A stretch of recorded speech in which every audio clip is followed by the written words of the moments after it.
les amis, j'espère que vous allez bien et que la journée a été ou la nuit a été, dépendamment de où vous vous trouvez actuellement. Que la santé est au rendez-vous bien sûr, et si ce n'est pas le cas, je vous envoie beaucoup de courage et j'espère que tout va aller pour le mieux d'ici peu. En ce qui me concerne, je vais très bien. En tout cas pour le moment, je vais très bien. J'ai été un peu malade. J'ai dû aller visiter la famille et quand je suis revenue, il fallait que je priorise certaines choses, quoi. C'est pourquoi depuis un certain temps, j'ai pas pu faire de vidéos. J'ai pas pu monter de vidéos, tourner de vidéos, pardon. Mais ne vous inquiétez pas, j'ai toujours pensé à vous et comme je vous avais dit, je tourne des vidéos. Je ne peux le faire que si des personnes viennent avec moi et me donnent l'autorisation de parler de ce qu'elles vivent. Et justement, j'ai reçu quelques personnes dont je vais faire, comment dire, il n'y aura plus une aussi grande pause, quoi. Je vais faire l'effort de publier au moins une vidéo par semaine. C'est vrai, c'est pas facile, mais je vais m'arranger, quoi. Bref, aujourd'hui, on va parler d'un jeune homme qui vit une situation assez difficile, en fait. Il a appris depuis peu que les parents qu'il croyait être ses parents n'étaient pas ses parents, en fait. Que la mère qu'il croyait être sa mère était en fait la sœur jumelle à son père. La sœur jumelle à son père avec laquelle son père s'entendait beaucoup même. Et que, en fait, ses parents, on lui avait toujours raconté que il a une tante et un oncle qui sont décédés d'accident de voiture. Mais apparemment, ce n'est pas le cas. Ce sont ses parents. Ils ne sont pas décédés d'un accident de voiture, mais d'une façon assez triste. En fait, son papa a assassiné sa maman. Donc, c'est ça. Et il vient de l'apprendre et vous pouvez vous imaginer à son âge. Là, on parle d'un jeune homme de plus de 30 ans qui est en même temps fiancé. Et c'est une dispute entre sa copine et lui qui a fait qu'il en arrive là, en fait. Bref, je pense que l'histoire d'aujourd'hui, elle sera beaucoup plus basée sur la confiance en soi, la confiance en autrui. Quand tu as confiance en quelqu'un, il faut vraiment avoir confiance en cette personne. Comment on dit, la maîtrise de soi aussi. Donc, vous allez vite comprendre pourquoi je dis ça, quoi. Je ne vais pas trop traîner, je vais aller au vif du sujet. Bon, on y va. Je prends d'abord un peu d'eau parce que là, je suis un peu enrhumée depuis un certain temps. Pas vraiment, mais le petit rhume que j'ai ne veut pas partir, quoi. C'est toujours là. Désolée.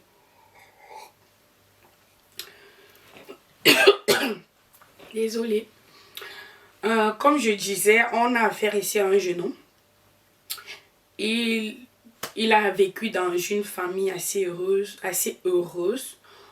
Ses parents ont toujours pris soin de lui comme il le fallait. Et il a fait ses études. Aujourd'hui, il travaille et il est fiancé. Il vit déjà avec sa copine. Et depuis tout petit, il a tendance à beaucoup s'emporter. Il a tendance à ne pas avoir confiance aux personnes qui l'entourent. Il s'emporte beaucoup. Et ses parents lui ont toujours reproché cela, que ça ne va mener à rien de bon. Mais jusqu'ici, il n'avait pas toujours compris. Et avec sa copine, ils ont très souvent des problèmes à cause de ce comportement-là.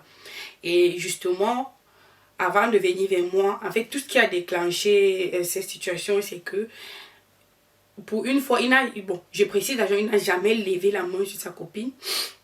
Mais à cause d'une dispute, il n'a pas voulu entrer dans les détails.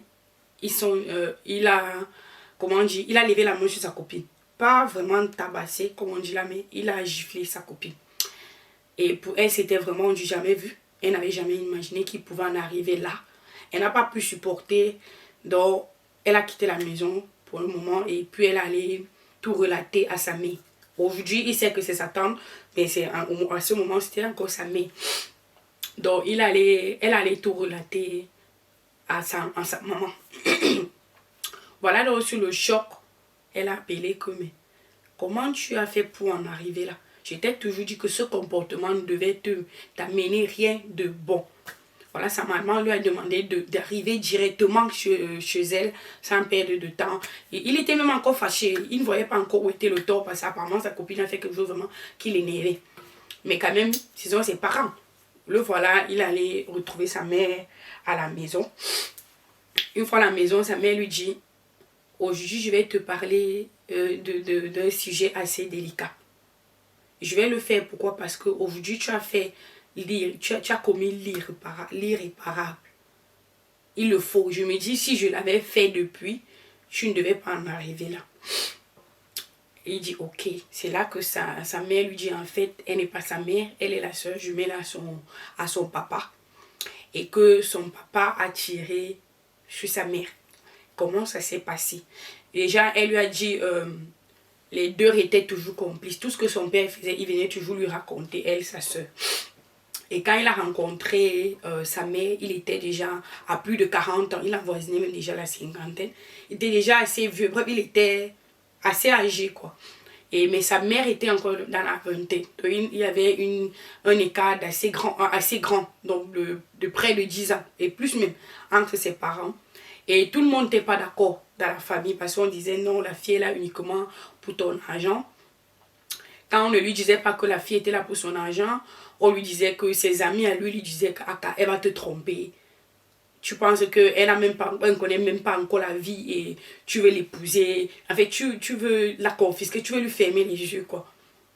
Donc, il était toujours entouré des personnes qui lui disaient soit elle ne va pas t'aimer, elle va te tromper, soit elle est là pour ton argent du côté de sa famille.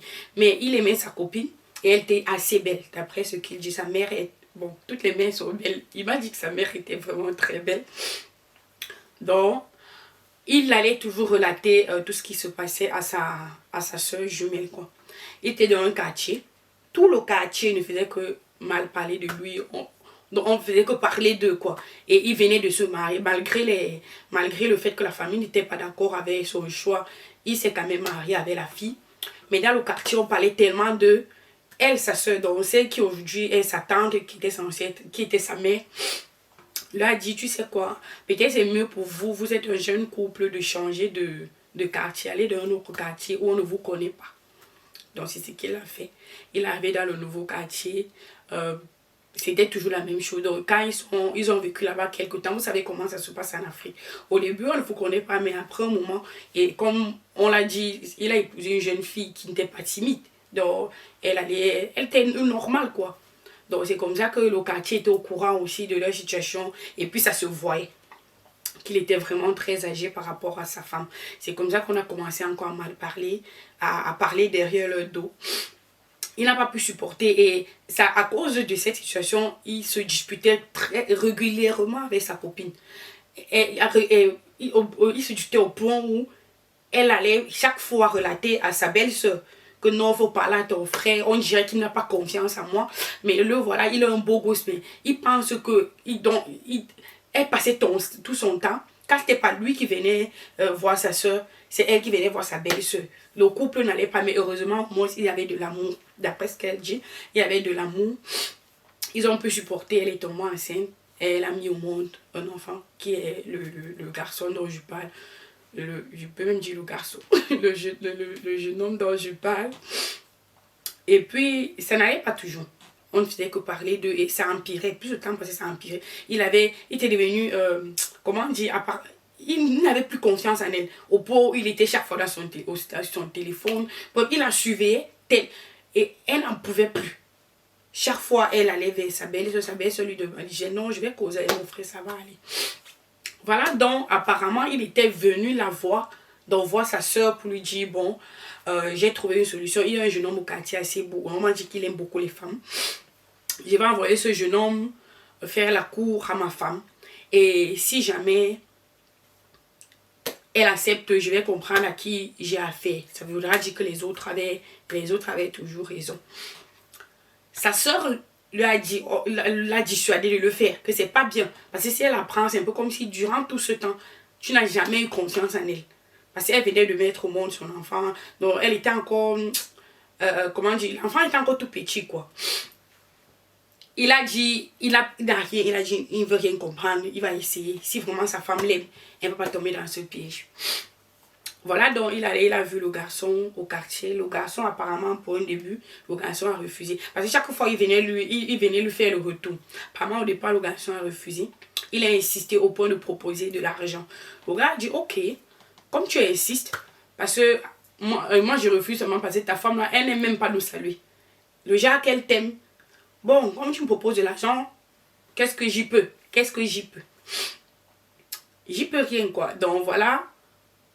Le gars a pris l'argent, il allait faire la cour à la fille, il est revenu, il dit non, la fille n'a pas accepté. Je t'avais pourtant dit que ta femme t'aime. Elle n'a pas accepté, elle était plutôt remontée contre toi, donc attends-toi aux problèmes qui vont te suivre là. Elle est tellement remontée contre toi parce qu'elle a compris que, en fait, c'est toi qui m'as envoyé, je ne sais pas comment. Donc le gars est rentré tout tranquille, il allait relater à sa soeur que tu vois ma femme même et tout et tout. Mais seulement, à partir de ce moment, sa femme a changé complètement. Son visage a complètement changé. Pardon. Donc, à partir de ce moment, son visage a complètement changé. Elle a complètement changé. Au point où elle négligeait même leur nouveau-né. Donc, elle ne lui disait plus rien. Une femme qui se confiait régulièrement à son mari, non, tout avait changé. Du coup, il ne comprenait pas que... Mais le gars, s'il m'a dit que il a fait la cour à ma femme, elle n'a pas accepté, je ne comprends pas ce changement. Quand il est venu dire ça à sa soeur lui a dit, mais si elle a appris, elle n'est pas venue te dire, dis-toi que elle est fâchée contre toi. Mais les femmes, on les connaît. Elle va forcément venir une fois elle va dégamer, elle va te dire qu'est-ce qu'elle a sur le cœur. Donc ne t'inquiète pas, mais je t'avais prévenu. Tout ce que tu vis là, tu l'as cherché. Donc le gars n'en pouvait plus. Il va voir sa soeur et dit que tu sais quoi, je vais attendre que quand je serai sûr que le garçon là, le jeune homme là est chez lui, je vais aller là-bas, ouvrir la porte, donc je vais aller là-bas, les attraper en flagrant délit. Sa soeur lui a dit de ne pas le faire, ça se fait pas. Donc jusqu'à présent là, tu n'as pas toujours confiance à ta femme. Bref, parce que pour sa soeur, c'était genre, c'est sûr que la femme a su que son mari a monté ce plan, elle s'est fâchée. Et elle espère qu'il va comprendre et le les excuses. Donc en fait, sa soeur ne voyait pas le fait que elle ne pouvait même pas s'imaginer que sa belle-soeur pouvait coquiller son frère, quoi. Mais malheureusement, puisque cette partie de l'histoire, personne ne sait. On ne sait pas ce qui s'est passé. Tout ce qu'on peut dire, que la police a pu dire, c'est que il avait mis son plan à exécution. Il est arrivé, il a tiré, parce que l'arme lui appartenait. Il a tiré sur sa femme. Il a tiré sur le jeune homme. Et il a tiré sur lui. Apparemment, les deux étaient amants. Et ça ne datait pas de longtemps. Donc ça cause, on dirait que ça cause en fait de ce plan qu'il avait monté, envoyé le garçon faire la cour à sa copine, à sa femme, pardon. Donc c'est en fait ça qu'elle a raconté au jeune homme. Et à cause de cela, la famille a décidé qu'on devait rien lui dire puisqu'il était encore tout petit. Donc elle a donc pris le garçon, le jeune homme qui est venu vers moi, elle a donc pris comme son fils. Et comme Dieu fait ces choses, elle n'avait jamais eu d'enfant. Donc il était le seul. Et il ne pouvait jamais, d'après ce qu'il m'a dit, le genre que sa tante l'a élevé, il ne pouvait jamais s'imaginer. Vous voyez, pardon. Vous voyez, il y a certaines tantes. Vous voyez, parfois une tante te prend sous son aile, mais et parfois tu vois, elle fait toujours certaines différences. Surtout alors celles qui ont leurs propres enfants sous le même toit, quoi. Mais celle-ci, elle n'en avait même pas. Donc il était le seul. Son mari, elle ne faisait jamais. Donc il ne pouvait jamais s'imaginer. Par contre, il dit quand il était tout petit, parfois quand il allait au village, ses cousins avaient l'habitude de l'insulter. Ses cousins passaient autant à l'insulter que comme je vous ai dit au départ, il se fâchait très vite. Il était tellement impulsif. Donc quand il agissait ainsi, ses cousins l'insultaient que on imagine que le comportement là vient de ton père et tout et tout. Et du coup, il ne comprenait pas. Il revenait voir sa tante. Sa tante lui disait que non. Quel comportement? Il ne faut pas croire ce qu'il raconte. Ils sont juste jaloux de toi et tout et tout. Et aussi, en fait, c'est quand sa tante lui a raconté ça qu'il a vu, il a compris beaucoup de choses. Parce que sa tante, chaque fois qu'il avait des problèmes avec sa copine, parce que il a mal parlé à sa copine, il s'est fâché, des trucs comme ça. Sa tante lui disait toujours, ce comportement ne va t'amener rien de bon. Et elle insistait là-dessus. Et puis avec tout ce que ça, parfois, Parfois, ses cousins lui racontaient. Apparemment, son papa était aussi quelqu'un qui a beaucoup aimé les femmes avant de se caser. Donc, genre, quand il se disputait avec sa copine, on lui lançait caca. Tu veux faire comment? Parce que tu veux prendre une autre femme dehors. Donc, on lui lançait des pics comme ça. Mais il ne comprenait pas d'où ça venait. Après ça, il a compris beaucoup de choses, quoi. Donc, ça, comme j'ai dit, sa tante lui a raconté vraiment l'histoire de ses parents. Et ça l'a vraiment choqué. Donc, il s'est rendu compte qu'il avait l'impression qu'il suivait exactement les pas de son père. Et il a tellement peur aujourd'hui parce qu'il s'est dit, si vraiment je suis comme mon père, ha! Et ça, la nuit maintenant, c'est que ils ont raconté aussi à sa fiancée. Mais heureusement pour lui, sa fiancée l'aime vraiment. Donc elle ne s'est pas dit non, si le père a tué la femme, le fils va aussi tuer la femme et tout. Non, non, non, non. Ils sont retournés ensemble, il a demandé les excuses. Et la condition, juste, sa copine a posé comme condition, il devait suivre un psychologue. Mais vous connaissez en Afrique, non? Donc, ce qu'il a fait, c'est qu'il cause régulièrement, d'après ce qu'il m'a dit, avec un étudiant en psychologie. Bon, même pas psychologie, il y a une filière là à l'école normale. J'ai juste oublié le nom. Donc, il est à l'école normale. Donc, les professeurs, les gens qui deviennent conseillers d'orientation, voilà, je pense que c'est ça. Donc, il cause avec le monsieur régulièrement. Et ça va déjà, mais il se sent vraiment très mal. Vous pouvez vous imaginer, quand tu te rends compte que toute ta vie, tu as toujours été impulsif, tu t'énervais vite. Quand tu sois avec une fille, tu as toujours peur que la fille va te tromper. Et ce genre de choses, vous pouvez imaginer. Et après, on vous dit que votre père était comme ça. Ça fait peur quand même. Ça fait peur. Donc moi, je comprends un peu je peux comprendre ce qu'il vit. Ça fait vraiment peur. C'est un peu comme genre... bref, vous comprenez ce que je vais dire. Et aujourd'hui, en fait, comme je vous ai dit, il a peur. Donc, il voulait que je raconte d'abord ce qu'il vit sur ma page. Premièrement, pour sensibiliser, que ce soit les jeunes filles ou les jeunes garçons, la colère n'est pas bonne. La colère n'est pas bonne. Sous la colère, tu peux tuer quelqu'un et c'est après que tu regrettes. La colère n'est pas bonne et il faut apprendre à avoir confiance en soi, à avoir confiance aux personnes qui nous entourent. Surtout quand ces personnes nous ont déjà prouvé que non. Elles aussi, elles ont confiance en nous. Il faut apprendre. Je ne sais pas quel chemin emprunter. Il y a par exemple les psychologues. Mais il faut apprendre cela. Surtout la colère. Il faut apprendre à se maîtriser. Parce qu'apparemment, il dit qu'il était le genre de personne. Dès un petit truc comme ça, dès que tu ne t'entends pas avec lui, ou bien dès que tu n'as pas le même point de vue que lui, directement, il se fâche. Il se fâche au point où il tape la table, il casse les verres. Donc, il avait ce comportement-là, quoi. Et il dit aujourd'hui, il a eu beaucoup de chance de rencontrer une femme qu'il aime vraiment. Donc, sa fiancée-là, qu'il aime vraiment. Malgré tout, elle était toujours avec lui. Elle avait toujours espoir qu'il peut changer. Aujourd'hui, ça va quand même. Mais il a trop d'un peu. Pardon, il a malgré tout un peu peur de récidiver. Il dit ça va, il a peur de récidiver. Maintenant, la question que je me pose, bon, tout d'abord, je lui dis déjà, je lui souhaite déjà beaucoup de courage, je lui dis félicitations d'avoir pris cette décision, d'avoir écouté ce que sa copine lui a dit, d'avoir vraiment pris ça au sérieux et d'écouter quelqu'un, de parler avec quelqu'un. Et beaucoup de courage pour la suite, ça va aller. Maintenant, après avoir lu et écouté cela, je me pose la question à savoir, d'après vous, si ces trois personnes, donc son père, l'amant de sa mère et sa mère, s'il est juste une justice divine, disons, prenons l'exemple de Dieu, s'il y aura vraiment un jugement dernier et qu'on va tous passer par ce tribunal-là, par ce jugement-là. D'après vous, qui est la personne des trois? Qui sera la personne qui va recevoir, dont la punition sera la plus élevée? Qui aura le châtiment le plus élevé? D'après vous? Ça, c'est la question que je me pose. Bon, que je vous pose en fait. J'espère que vous allez me donner vos avis en commentaire. Bon, moi déjà, je vais vous dire ce que je pense de cela. Premièrement, loin de moi, l'idée bref, je ne cautionne pas. Loin de moi l'idée de cautionner l'adultère ou un concubinage. Le fait de coquifier son mari ou sa femme, je ne cautionne pas déjà cela, donc détrompez-vous. Mais moi je ne pense pas que ça donnait le droit à son père d'assassiner ces deux personnes-là. Je pense que c'est une faute très grave.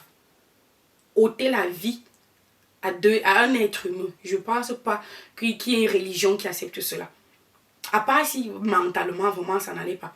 Bon, d'après l'histoire, on ne sait pas si mentalement il était touché. Non. Il a juste un problème de colère et de confiance en soi et à autrui. Donc, je me dis, ça c'est une faute très grave. Il n'avait pas le droit de faire cela. Deuxièmement, je pense que c'est l'homme, donc c'est son papa, qui aura le châtiment le plus élevé. Donc, qui sera le plus châtié. Je dis pourquoi? Parce que, d'après mes traditions, hein, je suis bamileke, je viens du Cameroun. Je pense que c'est formellement interdit de sauter la vie. Je pense qu'il y a des villages même où, quand tu t'ôtes la vie, on ne t'enterre même pas. On ne fait aucune cérémonie. On creuse un trou là, en bas si jamais tu t'es pendu, on creuse un trou là-bas, et on t'enterre direct. On ne fait rien, aucune cérémonie, on ne pleure même pas. Il y a des traditions comme ça. Moi, je pense qu'il faut mentalement, pour cautionner ça, il faut que tu sois mentalement touché. Soit tu es mentalement touché, soit c'est ta vie contre peut-être la vie de ton enfant. Déjà, tu as déjà essayé partout, tu n'as pas de solution. Tu es face à une situation où soit peut-être ton enfant décède ou toi. Je peux encore comprendre, je peux encore comprendre parce que je me dis, mettre un enfant au monde, c'est quelque chose de sacré. Et quand je regarde les gens qui m'entourent, il y a les mamans qui sont capables de mourir pour leurs enfants. Là, je peux encore comprendre. Mais si ce n'est pas pour ces deux raisons-là, je pense que on ne devrait pas ôter la vie. Non seulement il a ôté la vie à deux personnes, mais lui-même, il s'est ôté la vie. Je pense que le monsieur aura le châtiment le plus élevé. Ensuite, suivra les deux autres. Parce que l'adultère, là, je parle même de quoi? Il y a des religions où, quand on prend deux personnes en flagrant délit, dans cette situation, je pense qu'on appelle ça la charia. On vous assassine, on vous tue. Je ne sais pas comment. Vous passez par des rites. Et à la fin, vous êtes de l'autre côté. Donc, franchement, bon, ça c'était mon avis. Maintenant, c'est votre tour. Qu'est-ce que vous pensez de ce qu'il vit? Qu'est-ce que vous pouvez lui donner comme conseil? Et j'espère que si vous n'avez pas de conseil, j'espère au moins que à la fin de cette vidéo, vous aurez appris quelque chose. Vous aurez compris que la confiance en soi est très importante.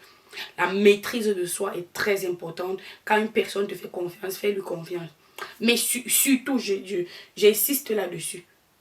Il faut apprendre à se maîtriser. Si tu sais que tu t'emballes rapidement, c'est très simple. Quand tu es face à une certaine situation, moi c'est le conseil que je donne. Quand tu es face à une certaine situation et tu te rends compte que tu ne peux pas supporter, tu risques de sortir de tes gonds. Moi, ce que je conseille, c'est lève-toi, tu pars. Que ce soit ta femme, ton père, je ne sais pas. C'est vrai, à l'Afrique, quand tu vas te lever, c'est ton père, on va dire non. Donc, tu manques le respect. Oui, mieux tu te lèves, tu pars. Si c'est ta femme, mieux tu te lèves, tu pars. Pour les femmes, je dis la même chose. Parce qu'en restant, tu peux commettre l'irréparable. Tu peux faire quelque chose et après, tu regrettes. Mais c'est déjà fait. Tu ne peux pas. La vie c'est pas comme un appareil électronique pour lui laisser. Je veux dire, c'est pas comme une radio, c'est pas comme un DVD, c'est pas comme une machine où on peut appuyer rentrer. C'est pas comme une vidéo où on peut appuyer sur rentrer. Non, on ne peut pas le faire. Donc, s'il vous plaît, faites attention. Bref, c'était bon pour aujourd'hui. J'espère que l'histoire était assez intéressante et que vous avez tiré quelque chose. Bon, on se dit donc à la semaine prochaine. Je suis sûre que vous allez aussi aimer l'histoire de la semaine prochaine. Je suis sûre et certaine que vous allez aimer cette histoire-là. En attendant, s'il vous plaît, si la vidéo vous a plu, commentez.